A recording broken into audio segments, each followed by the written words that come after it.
Our first reading is from 2 Kings 4, verses 1 to 7. The wife of a man from the company of the prophets cried out to Elisha, "Your servant my husband is dead, and you know that he revered the Lord. But now his creditor is coming to take my 2 boys as his slaves." Elisha replied to her, "How can I help you? Tell me, what do you have in your house?" "Your servant has nothing there at all," she said, "except a small jar of olive oil." Elisha said, "Go around and ask all your neighbors for empty jars. Don't ask for just a few. Then go inside and shut the door behind you and your sons. Pour the oil into all the jars. As each is filled, put it to one side." She left him and shut the door behind her and her sons. They brought the jars to her, and she kept pouring. When all the jars were full, she said to her son, "Bring me another one." But he replied, "There is not a jar left." Then the oil stopped flowing. She went and told the man of God, and he said, "Go, sell the oil and pay your debts. You and your sons can live on what is left." This is the word of the Lord. Thanks be to God. The second reading this morning comes from the Gospel of Mark, chapter 10. As Jesus and his disciples, together with a large crowd, were leaving the city, a blind man, Bartimaeus, which means son of Timaeus, was sitting by the roadside begging. When he heard that it was Jesus of Nazareth, he began to shout, "Jesus, Son of David, have mercy on me." Many rebuked him and told him to be quiet, but he shouted all the more, "Son of David, have mercy on me." Jesus stopped and said, "Call him." So they called to the man, "Cheer up, on your feet, he's calling you." Throwing his cloak aside, he jumped to his feet and came to Jesus. "What do you want me to do for you?" Jesus asked him. The blind man said, "Rabbi, I want to see." "Go," said Jesus, "your faith has healed you." Immediately he received his sight and followed Jesus along the road. This is the gospel of the Lord. Thanks be to God. What do you want me to do? I wonder if you're able to identify that before him or to others. What are the desires of your heart? And actually, maybe as you look back over the years, those desires have changed because life has changed, circumstances have changed. And actually, the things that may well have felt really important a few years ago actually are not the same now. But God is the same. I remember a number of years ago, my son was at preschool. So we're talking a number of years ago. He must have been about 3. He had this little group of friends. There were 3 of them. They were kind of like the 3 musketeers. Really close. They used to get up to all sorts of stuff. They went to the same church. They used to go to the same preschool. And one day they were playing. And one of their teachers said to them, "What do you want to be when you grow up?"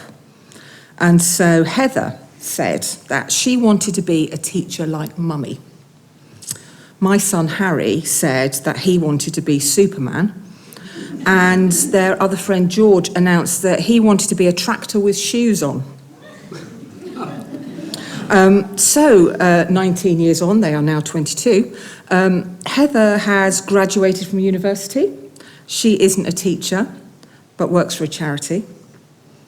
Unfortunately, Harry isn't Superman, although I have to say his mum thinks he is at times. And I'm pretty sure, though we have lost touch with George, I'm pretty sure that he hasn't reached the heady heights of becoming a tractor, but hopefully he is wearing his shoes.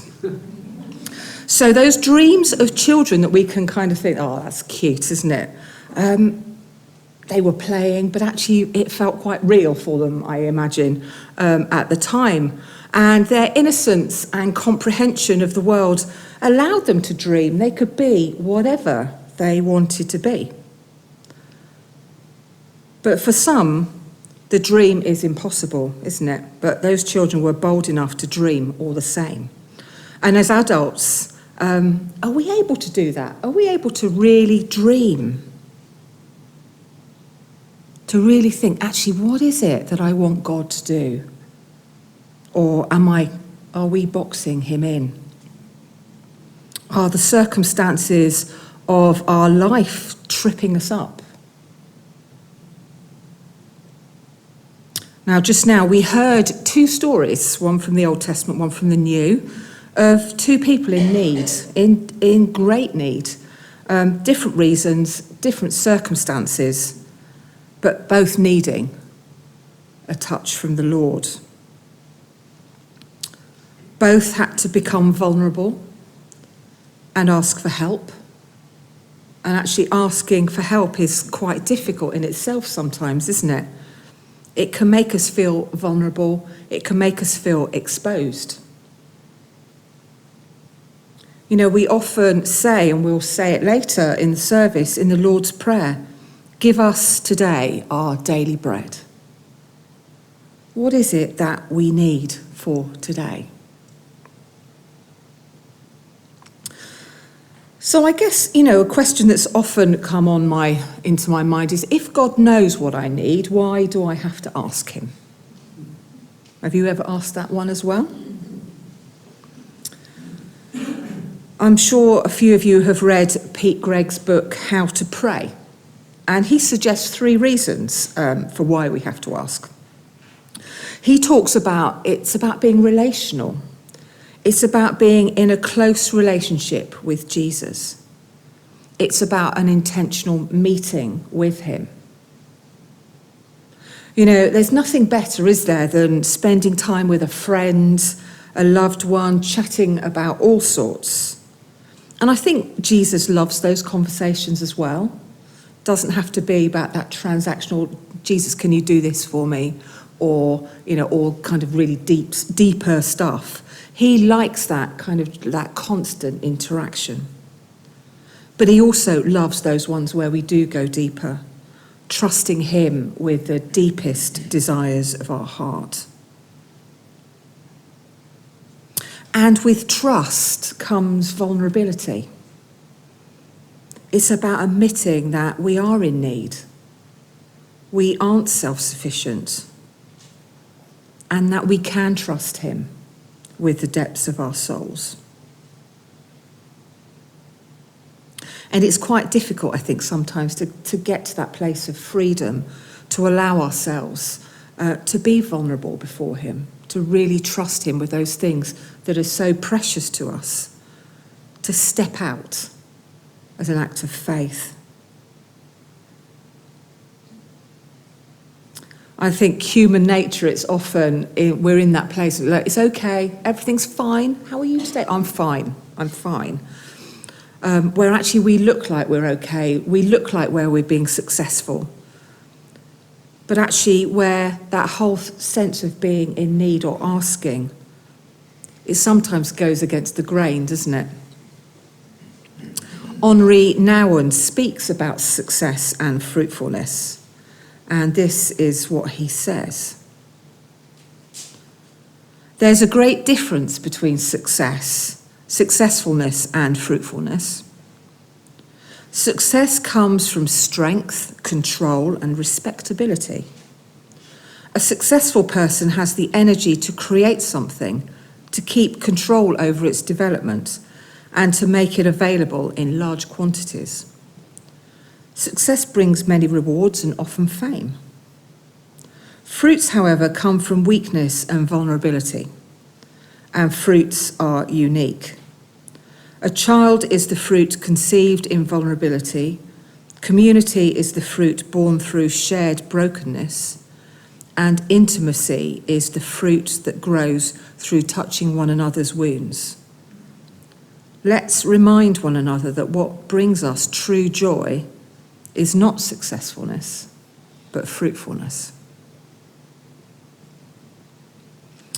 So vulnerability itself can actually lead to growth, but we need to allow ourselves to go there.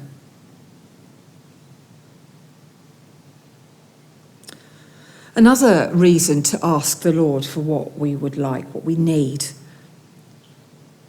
is it's about being intentional.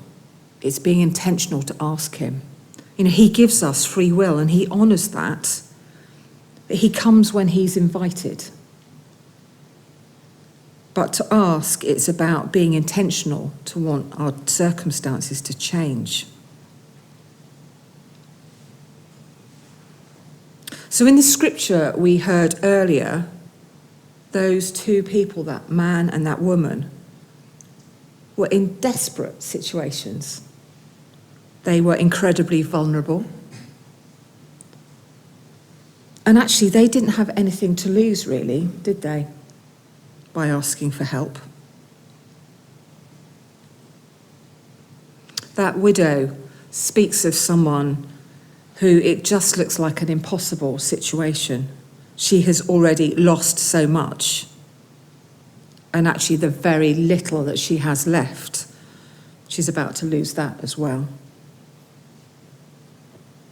But Elisha comes along. And it's interesting that he says, what do you need? How can I help you? Tell me. And he doesn't actually wait for an answer. But he sees what she has. She has a little tiny bit of oil left. And what good is that going to be? But as well as asking her what she has left, he's also asking her to be vulnerable with others as well. And it might be that actually she'd hidden her circumstances. We don't know. But he's asking her to be vulnerable with her neighbours. He's asking people to gather around her. There's something so important about community, to offer her what they have, which is empty jars. And actually it says, don't ask for a few, ask for a lot. So she's got all these empty jars with a little tiny bit of oil. So she's trusting this man of God, who I don't think she's ever met before, with her situation, and she's not being judged. But he's asking her to trust others as well. And remember what Henri Nouwen said about community. Community is the fruit born out of shared brokenness. So that community are coming together to help her. And sometimes it's difficult, isn't it, to ask friends and family, neighbours for help. It can be really difficult. I don't know whether you've ever been in that situation where actually you've had to kind of swallow the pride a little bit, maybe knock on a door, pick up a phone, ask for prayer, and not just for that on the surface, can I borrow a cup of sugar, but actually I really need some help right now.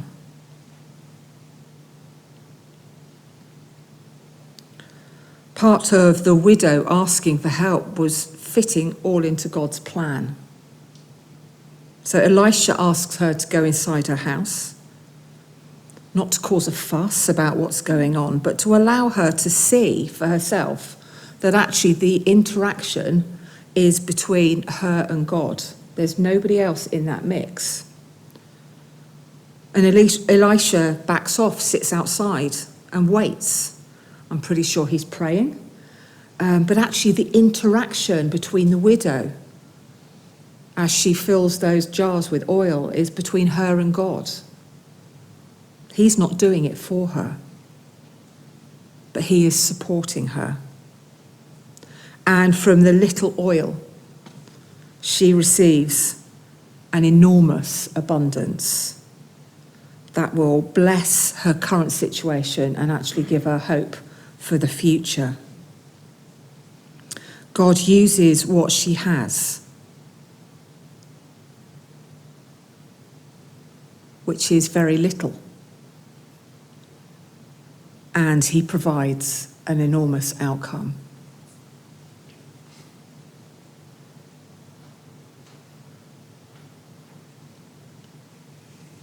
And then if we think about the other passage that we heard in Mark, Jesus is followed by an enormous crowd, stopping for someone there who was the lowest in society. Bartimaeus, meaning son of Timaeus, and the Aramaic for Timaeus, meant highly esteemed. So although in society Bartimaeus was actually the lowest of the low,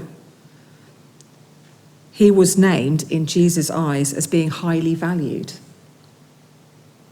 And this man who was highly valued in Jesus' eyes calls out to him, "Have mercy on me." And he calls out twice.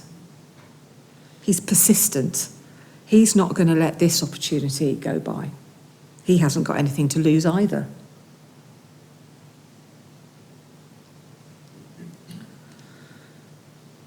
So when Jesus calls him, what does he do?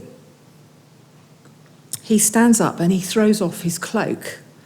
And interestingly, in the Passion Translation, it says that he throws off his beggar's cloak. And I think that's kind of quite a dramatic image, isn't it? I wonder whether he realised it was an intentional act, that actually by approaching Jesus, he throws off his old identity, his old livelihood, and he's determined to walk forward, leaving the old behind. And actually, was this act of trust and faithfulness actually part of his healing as well?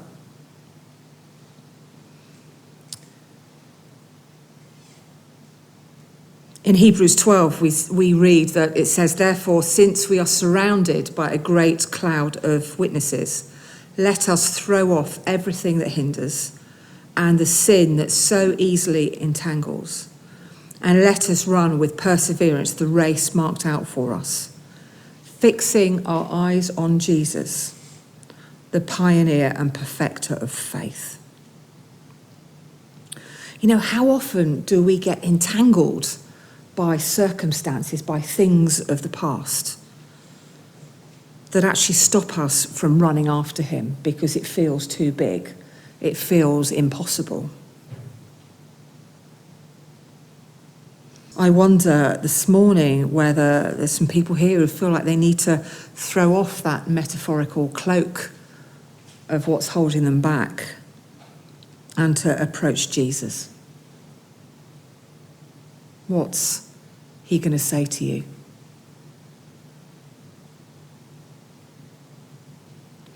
Jesus asked this blind man what he wanted. He didn't assume. And I wonder how often we assume what we think people need to know or what people need. Either out of good intention or not. But Jesus doesn't assume. Bartimaeus did ask to see, and I think he received more than his physical sight, didn't he, that day? He was healed in the Greek translation, which is sozo, which doesn't just mean healed physically, it means he was delivered and saved and restored and healed, rescued, preserved and made whole. He got the whole package that day, and he continued to follow Jesus.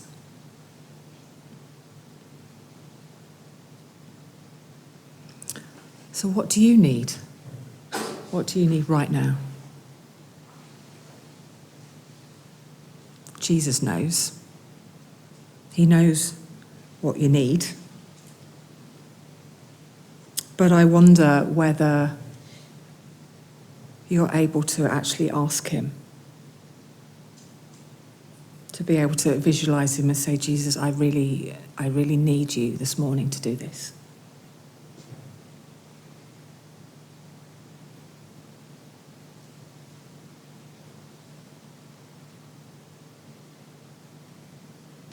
They both received more than they were expecting. Are we? Amen.